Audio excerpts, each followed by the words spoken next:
No. Yeah.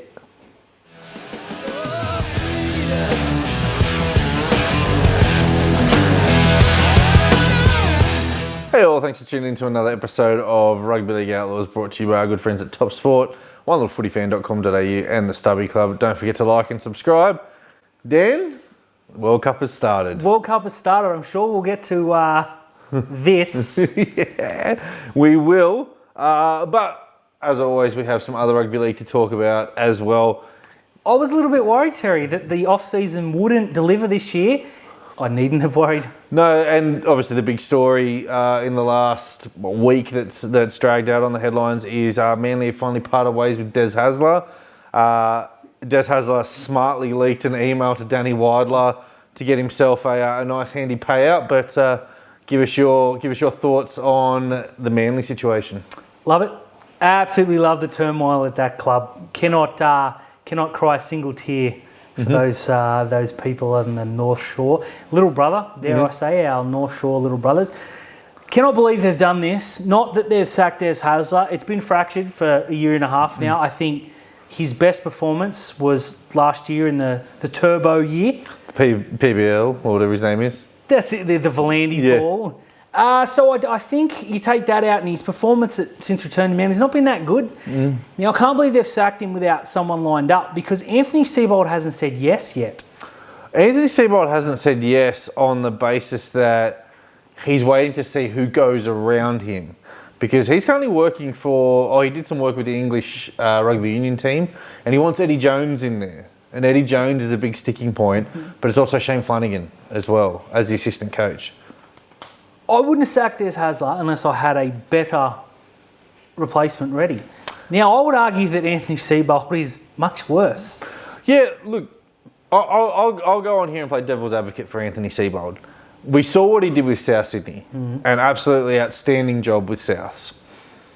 He went into Brisbane after Wayne Bennett's dumpster fire up there. And Brisbane still haven't recovered.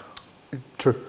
So, was it Anthony Seibold? Is it the Brisbane culture? Is it they expect to be a top 4 team every year and it's not there and there's infighting and instability? And every year there's a new CEO or a new board member at Brisbane. And you've also got the old boys as well. Steve Renouf is so vocal. I was going to say, he's come out today and said... Gordon Tallis is so vocal about what's happening at the club. Yeah. So, I don't think anyone can succeed there unless you're a mate like Kevin Walters. Now they've got to make the right recruitment choices. For Seibold himself, though, going to a club like Manly, he's gone to Souths, who are, he's been at Souths, who are very well established, very well resourced with Russell Crowe. Very much. Goes to Brisbane, where they're the only team in town, richest team in the competition. He's now going to Manly with gardening tools. We've seen the jokes were made about Trent Barrett having to bring chairs. Now, I love as I said, the instability at Manly cracks me up. You've got both Trbojevic brothers come out and demand meetings. Tom's the ringleader because obviously Jake's got more important things to do. They're already talking about DCE possibly being moved on. I don't buy into that. I don't think there's any credence to that rumour at all. But when your best players are coming out and said, we want meetings because we were re-signed under the proviso that it would be Hasler, they both tried to tie their futures to Hasler, and Manly smartly said no. Because I think that if they had tied, that they couldn't sack Hasler, which is the decision that's made. Yeah, they wanted clauses in there. I can't see the Trbojevic brothers moving this season because no one's got $2 million in their cap. They're going to have to go together too. Yeah, however, I could see a 2024 Bulldogs, Dolphins, but then you've got to take Ben as well. And there's also a younger brother who's quite good. So yeah, look, I would take all three if I had to, but I mean... Tom hasn't played many games outside of that fantastic 2020, and there was a long break in the middle. People forget too where he sort of came good after the injury. Yeah. I think it's hilarious. I think Manly deserve what they get. I don't think this is a good decision, and I don't think their future is very bright at all. I don't think it's a good decision, but I think it's a decision that probably... They need to start again. A rebuild at Manly is good for the league. Long may it continue. Now, Luke Brooks looks like he's finally going to Newcastle. Finally! This is something we've been calling for many years This is now. hilarious in 2 factors. Please. One, that he's going to Newcastle. So he's going from bad to bad. And two, there's Newcastle fans actually trying to justify it. Good luck. Yeah. When you've got a West Tigers fan base that are saying, we do not want you, you've got a Newcastle fan base that says, we don't want you either, there's an issue. Now, I think he has to go because he cannot line up for the Tigers. It's done. It's not something that's going to bring success because it hasn't in the past, 7 years now? Something like... No, he debuted in 2014. It feels like 20 years this bloke's been there. The Tigers, we've gone back again. They tied their wagon to him because they couldn't get Moses to sign, so they come out and said, we always wanted Luke Brooks. No, he didn't. Yeah. Now, they're finally, after they should have let him go last year for everyone involved, they're going to drive him up the bloody highway and they're going to pay almost full freight because Newcastle are like, well, we want him, but now we don't have the money. So the West Tigers are still going to pay the most overrated, the most overpaid halfback in the NRL history. That's including... Chad Townsend. Thank you very much. Took the words right out of my mouth. I was going to say Brent Sherwin, but I like Chad more. And they're still paying more money. I've got to ask you, so if he's been there since 2014, that's about 9 seasons that he's played, and he hasn't played in the finals. Not one. If he signs at Newcastle for 3 years, I don't think he's going to play a finals game either. This guy could play over a decade at 2 teams and not play one finals game and, set his family up for future generations. Yeah. History will be made. The fact that Knights fans, though, are online going, well, he's better than what we've got, spells trouble for them next year, and they're my early favourites for the wooden spoon. Now, Daniel. Yes, Terry. Have the Panthers players been partying too hard? I think yes, because for Samoa, that entire back line is practically Penrith. In their first grade team. They came out and got, except the hammer, but that was unfortunate, his injury too. And they got absolutely doinked by a very ordinary and, dare I say, horrible English side. I say that there have been, hey, hello, how's it going? Nice jersey. Yes, I think they went in. Jerome Luai came out and said, Para, I'm your daddy, blah, blah, blah, and got spanked by England. No Cleary, no Luai. Yeah, look, I'll say this. There are a lot of people buying into the Samoan side, and also there were people online saying, well, we spoke to the Samoan boys before they left, and they were pretty adamant they could go close to winning the World Cup. On that performance, I don't even think they'd beat Fiji.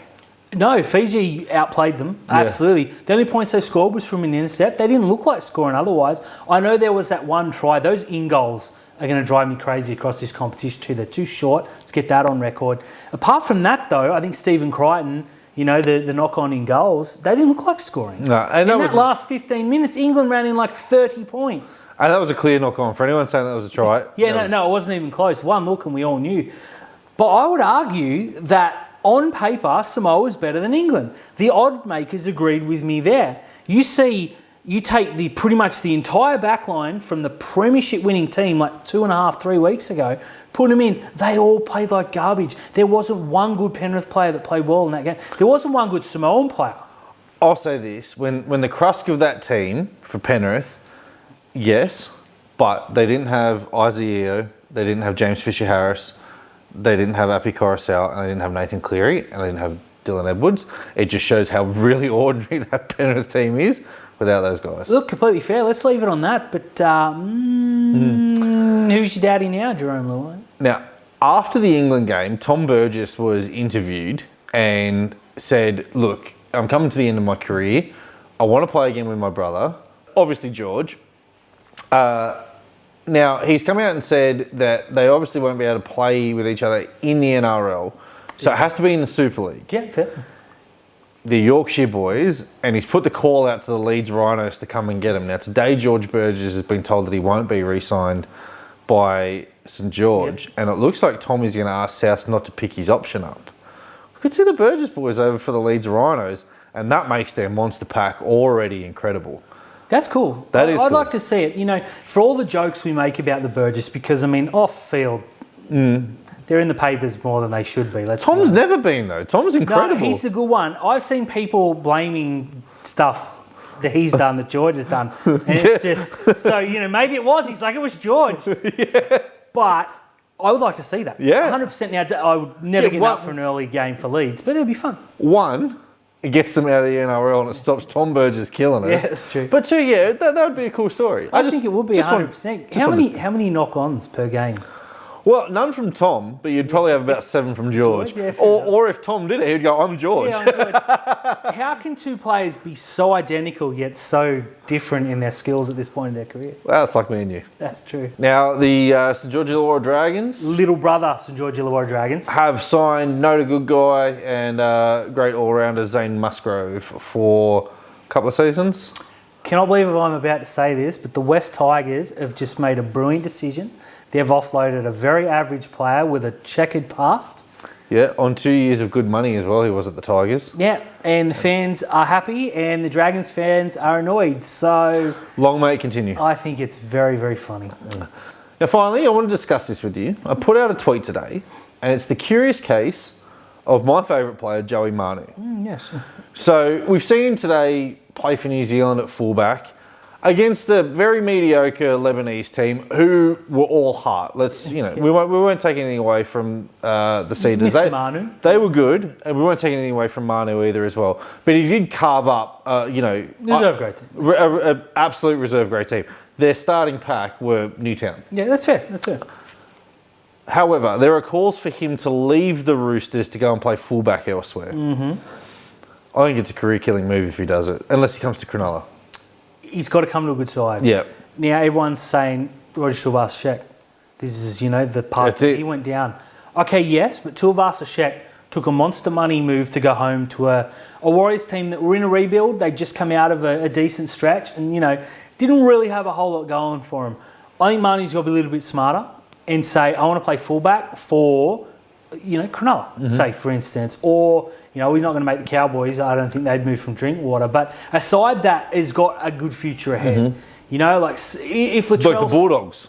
Yeah, potentially. Like if Latrell says, look, I'm not up to playing fullback, I don't think it's in his nature because he's not that kind of player. But if he comes to the realisation he can't, he'd go to South and, win a premiership there. I couldn't see Manu going to South. I could see him go to the Bulldogs. I wouldn't mind him coming to Cronulla. Oh, I would love him to come play fullback at Cronulla. The bloke runs for 500 metres every game. He's a freak. But if he went to the Titans or the Warriors or the Dolphins... Yeah, depends what he wants. Or the Tigers, he's just going to go down that Tuivasa-Sheck path of being really good at the Roosters and okay, and he might win a Dally M at fullback like Tuivasa-Sheck did. Very possible, yeah. But he won't win a premiership.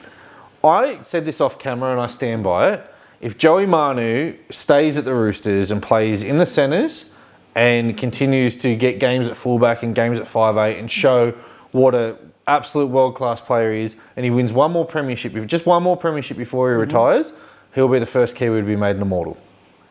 He's been very, very good. Give us your thoughts in the comments. Drop us some tweets. Let us know what you think on Joey Manu. Obviously, we know he's world-class, but I think he's going to be the first Kiwi immortal. Huge call.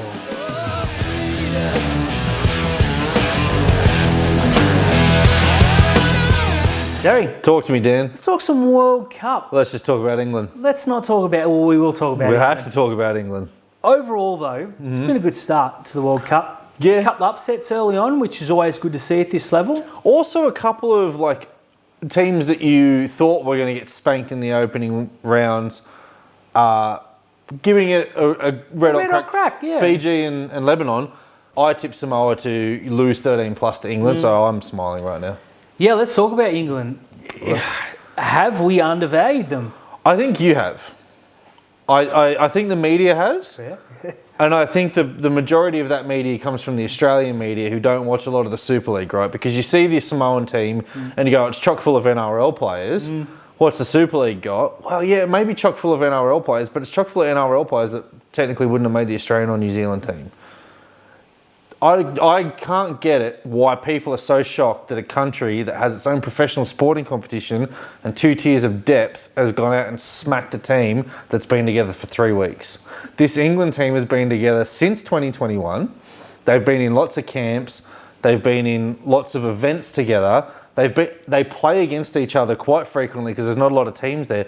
But they all go to the semi-finals and they all go to the Challenge Cup final and they all go to the grand final. So they're a combined tight-knit team and they've been written off. And long may it continue because they got a free run to the World Cup final now. Yeah, I don't think it's been written off, but I definitely feel there's some truth to what you're saying. That's a good side. Like, let's not sugarcoat it. That's a good side. I just thought Samoa. Now I didn't realise that Anthony Milford was going to have the worst game of his career, which Or is saying Jerome Luai, or Luai Joseph wasn't Sawali. interested. To'o would run for about 13 metres instead of 1,013. You know, Paulo looked tired after 7 minutes. Papali'i was probably the worst game of his career. Hamanueli, their best player by an absolute mile, was injured early, and that really hurt him. I think they would have beat you with Hamanueli had played 80. I think I've underdone England. I really, really do. Now, I don't think that scoreline is indicative of the game. They ran in about 30 points in the last couple of minutes when Samoa's head was down. That's a sign of a good side. You got to get the points on the board. The joke is, Samoa cop 50, now they can't win the World Cup. I don't think they can win the World Cup based on they don't have a halfback. No, and that's the thing as well. Have a look at their spine. It was a guy who had never played fullback for his club, let alone his country.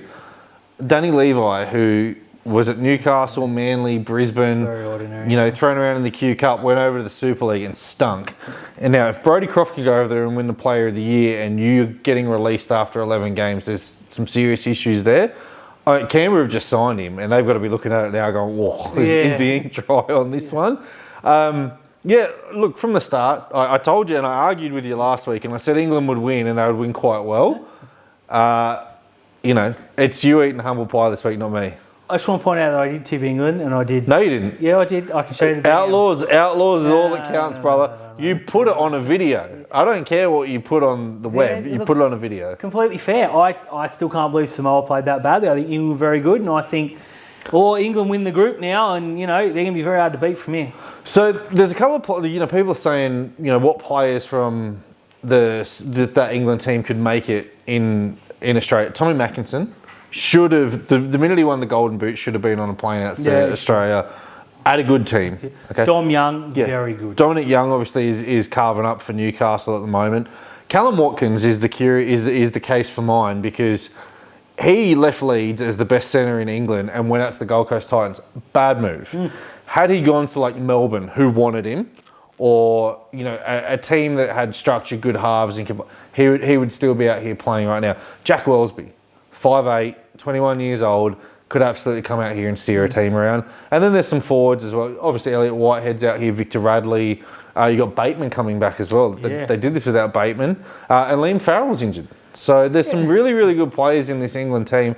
I think they've been written off, and it's quite nice. Yeah, okay, that's fair. I still would argue that not one of those players makes Australia or New Zealand, but they don't. But that's the reason why they're the third best team in the world. And I think that's where they'll finish. Well, second. They get a clear cut to the World Cup final because Australia and New Zealand will play each other, and we lose again to Australia 2 World Cups in a row. But look, I just want to apologise to everyone except Terry. I think I underestimated England. Thank you. Happy to meet you. Let's talk about your Australian team. They were okay. They started very slowly, very disjointed, conceded the first try, and then Josh Adokar remembered, hey, wait a minute, I'm really fast. I think it was the Australian team remembered that Josh Adokar was really fast. Now, I just want to go on record because Brad Fittler watches the show, I've been reliably informed. Yeah. What are you thinking? How would you not pick Josh Adokar against the Queenslanders? Best winger in the world. Got speed that no one except that referee can match. Oh my God. How quick was he just quietly? Cam Munster was very, very good, but how Harry Grant wasn't man of the match is way beyond mine. That referee, not only is he quick, but he's a fantastic referee. He gets all the big games in England, so he gets the Challenge Cup final and the grand final. I think it'll be a matter of time before he's tapped on the shoulder to come out to the NRL. English Todd Smith. Yeah, we'll talk about our boy Toddy Smith later on as well. Will. But again, I thought Harry Grant was exceptional. So good. I thought Cherry Evans played well. Cam Munster was very, very good. The forwards more than held their own. Okay, look, the Fijian pack's not the best we'll combat in the next few weeks, but it's not terrible. It's not terrible, and they've got some NRL quality players. They do, some big boys. And I mean, in a beaten pack, Api Coruscant was absolutely outstanding. And Viliami Kikau, now in those big games when his team starts losing, he stood up. No, I think the emblem means a lot to Kikau, to his credit. There's a guy playing for Fiji. I can't say his surname, but his first name's King. Yep. Played for Leeds. I think he's gone to Huddersfield now, or Hull, one of the H's. He's outstanding. Good players, yeah. Look, Australia, They're fun. Fiji are fun. they are fun. The biggest cheer of the night was when they scored with a couple of minutes to go. Now, I thought Australia did everything right. There no injuries coming out. Don't forget, no one from Penrith or Parramatta played for this side. Correct. It's not the strongest side. This isn't what we'll see in the semi-finals. Regan Campbell-Gillar will be there. Isaiah will be there. I was Australian players pretty impressed all up. Again, you don't write home, but at what point do you click off mentally? So, job done. Now, the upset of the group stages so far, Italy beating Scotland, thanks to all the points scored by Sunshine Coast Falcons players. But the best part of this game was Nathan Brown being awarded the Man of the Match medal, and he didn't know what to do. They went to put the medal on, and he was like, "What's this?" I'm a reserve grader playing first grade. Good on him. Yeah, this is what the World Cup's all about. Absolutely. The World Cup needs upsets. It's better when it's like the UK teams, so it doesn't bother me directly. I thought Long may Scotland lose. Yeah, it looks fun. But I saw the highlights of this. Some pretty good tries being scored too. Yeah, the winger that ran the length of the field. Freaky talent. There's some good players out there. Luke Polselli, Luke Pickard, ex-Sharks players. So I'll tell you what, this puts them in really good stead to go through. Mm-hmm. New Zealand, they did what they did. They did what they... The same as Australia. They did. I mean, Lebanon, to their credit, were very brave, and I think they scored first too. They did after a minute. Yeah, so, Josh Mansour scored. So there you go. And didn't Miskey score as well? Josh Mansour Jr. scored. Mansour. Yeah. So that's fantastic. It's all about building up. I mean, they got a very, very good halfback. They got a 5'8" who, was good until he was sent off. Yeah, they're a good side. I think they did well, but New Zealand, far too good, let's be honest. I put a tweet out that the Lebanese pack, Charbel Tassapale plays for Newtown. Kane Kalichi started at prop. He's normally an edge back row for Newtown. And Eliel Zarkin from Parramatta. They were outstanding. And if coaches are watching this and they need squad fillers, go and pick them up. Please leave the Newtown boys alone. But there are some good players in there. Now, Adam Dewey, unfortunately, is the first player sent off in a World Cup for a very, very long time. Giving the referee a gobful. Now, there's got to be more to what's been released on the audio. Very, very good. I would also say it wasn't an isolated incident. And the fact that Robbie Farah was involved means there's probably a bit more to it. Yeah, I definitely think there was more to it because what has been come out and said that he was sent off for doesn't really... It's not even a penalty. No, Grant Atkins, whatever, mate. I've heard worse every week in the stands.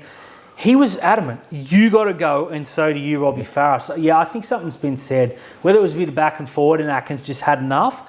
But if it was something like, we've seen from Brandon Smith and stuff recently, sitting down for 10 minutes, come back, very, very disappointing for Adam Dewey because outside of Mitch Moses, he's their second best player. He's, I think, their third most capped player after... Josh Mansour? Mansour, yeah, or the experience, I mean. So really bad because he might miss the rest of the tournament now. If they come down hard, it come out something really bad has been said. We're talking he's gone for the tournament. That could hurt them in the next two games. And it's not like... in Australia where it's, the audio is a little bit hard to pick up. These refs wear microphones. So anything you're yelling at them, it's coming through clear as day through that speaker. I think there's trouble here. Someone's in trouble somewhere because if all he said was give us a couple of calls and threw a few curse words in there and Grant Atkins has sent him off, then Atkins can't ref another game. Yeah. You've got to get thicker skin than that. Because if you're going to referee a game for New Zealand, Brandon Smith's going to ride you all day. Yeah, spot on. So I think there's more to it. I think there's more to it as well. Really disappointing because Adam Dewey, out. I dare say the next one up isn't going to have the talent he does. So well, they're playing against Ireland as the winner takes all to go through in this. Now, Ireland were fantastic. But you know what was fantastic? What was that? Jamaica scoring their first ever points in a World Cup. The biggest cheer of the weekend. Oh, absolutely. By a long way. Fantastic. Again, what the World Cup's all about. I love the pre-match. The cultural displays, the war dances, the hymn from Fiji especially. Makes your eyes water as a fan. Jamaica come in, score some points, partied up like they've just beaten, Yeah. Well, they won the first game ever. Just brilliant stuff. So they got absolutely thumped by Luke Keary, probably put in the performance of the weekend from an individual. And that's pretty impressive to say when Joey Manu literally existed. But at the end of the game, Jamaica's lost 48-2. Now, if Ireland had a goal kicker, it was 60-2. They took the penalty goal right on halftime. Now, at the end of the game, the Jamaican players ran up to all their fans, not just their fans, but fans, and they were all giving the 2. They were all like, we scored 2 Doesn't points. matter what, yeah. They might not score another point in the World Cup. What I hope is when they play New Zealand, because they're going to get thumped against New Zealand, but New Zealand give away a penalty in front of the posts, so that way they can take another 2 Take points. the 2, double them up, yes. Absolutely. World Cup, great start, great start. Absolutely. I love rugby league. Me too, except Samoa.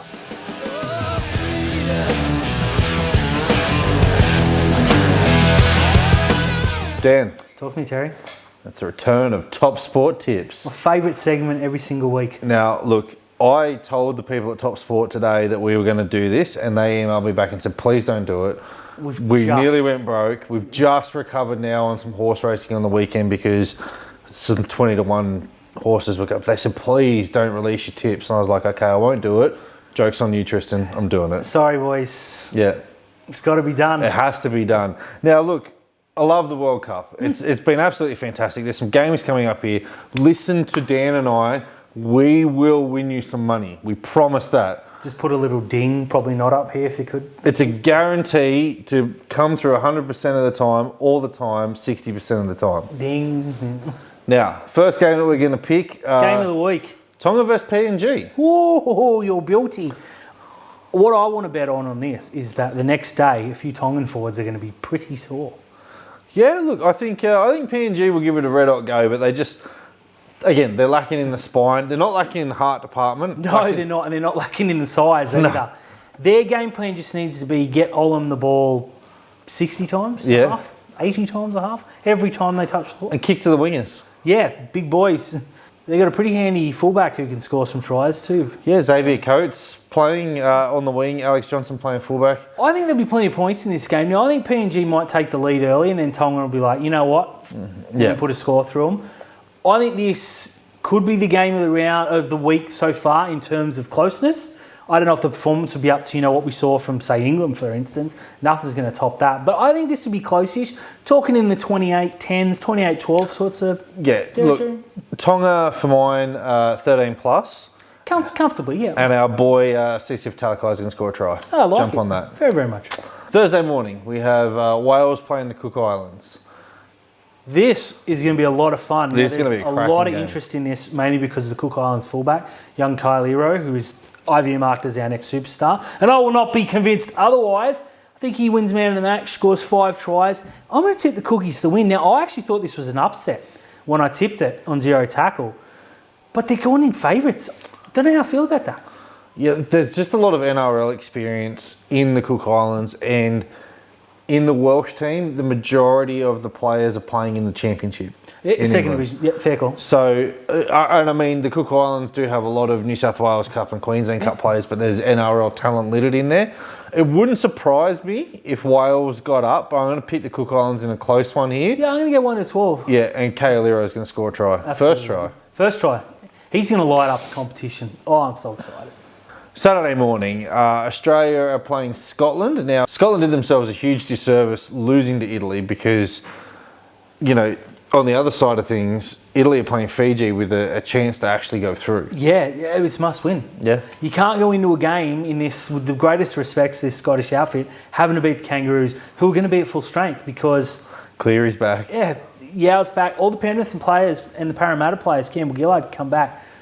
I'm tipping Australia, and by a lot. I think they'll do way more damage than what they did to Fiji. Mm-hmm. I think the opposition isn't as good as Fiji, and I think the side will be better, which is frightening. I think Harry Grant starts, plays 80 minutes, man of the match. I think they destroy them. I don't think Harry Grant will play this game. I think they're going to give Ben Hunt the full 80. Look, full you can't game. go wrong there. Australia can pick their weakest side and still beat Scotland by 40. Yeah, Tommy Mackinson scored a lot of points for England. I'm going to pick in this game that Nathan Cleary is going to score more if he plays. Yeah, I think he'll play. I think look, you can pencil in 6 or 7 conversions right away. Maybe he gets an early bath. Maybe 8 conversions. I think they'll score 8 tries. You'll kick them all. Throw in a try or 2. He might be on the money there. Yeah, Tommy scored 24 points. I think Cleary's going to match that. Watch that. I actually think Australia are going to run up they'll get 60 points in this game, and Cleary will score 1 or 2. And kick all the goals as well. I'm going to go Tuolagi to score his first try for the Kangaroos. Ooh, that's a nice call there as well. Yeah. I'm going to pick Valentine Holmes' first try scorer in this game. Even if he doesn't play, he's going to score. Sunday morning, Fiji are playing Italy.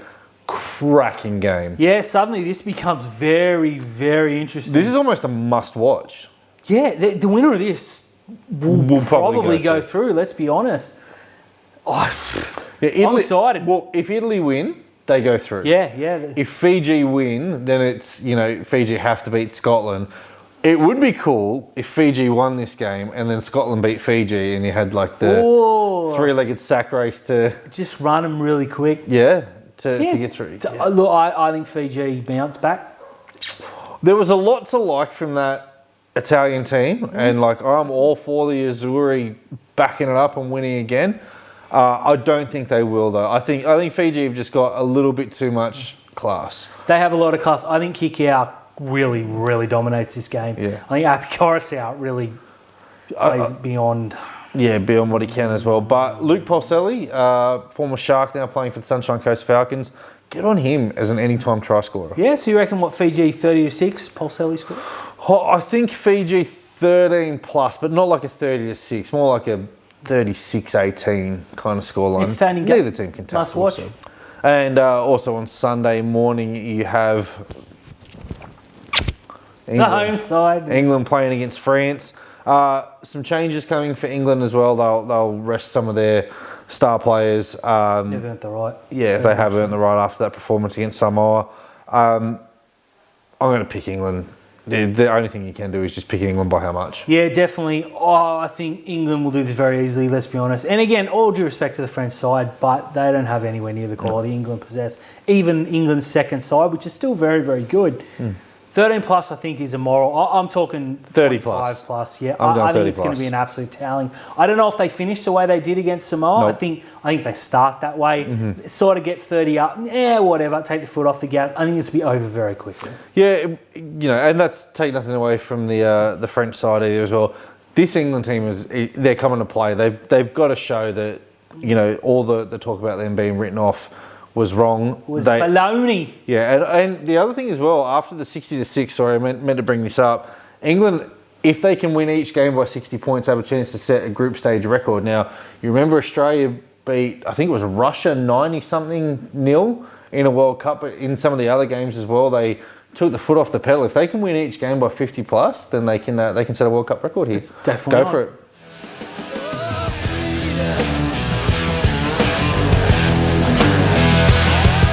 Hey all, thanks for tuning in to another episode of Rugby League Outlaws, brought to you by Puncture Media, our good friends at Top Sport, onelittlefootyfan.com.au and the Stubby Club. Don't forget to like and subscribe. Get all your content online where you can, your merchandise.